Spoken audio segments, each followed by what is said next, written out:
Wow! Hehe. Itong ulam ko ngayon, guys. Actually, lunch ko pa to. So, nag-scramble ako ng egg. Then, partner na ng loaf bread. Yan. So, ganitong gagawin natin. So, kukuha lang tayo ng piraso. Then, lalagay natin dito sa loaf bread. Para masarap. Pero masasarap pa ito kung lalagyan natin ng ketchup. Yeah. Not that much. Pampalasa lang. Yan. Yan. There you go. Meron din pala ako ditong mayonnaise. Hihi. Yan. So, kuha lang tayo. Lalagay dito. Dito.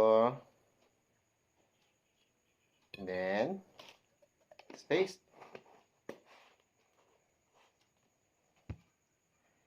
Yan. Tadaan! Sa tatlong bread yung nilagay ko. Ano kaya dito? Cherry meal. Mmm. Mmm. Sarap. Ito.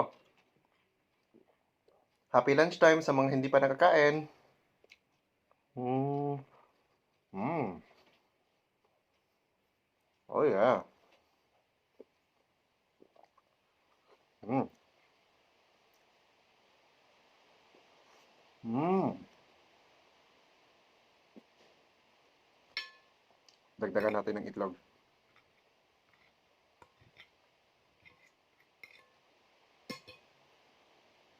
Thank. Mmm.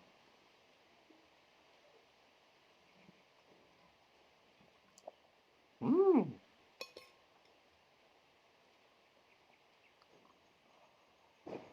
Mmm.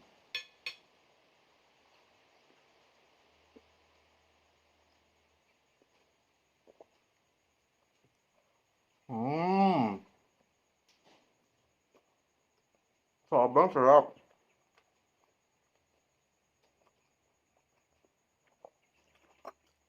So, paano? Enjoy!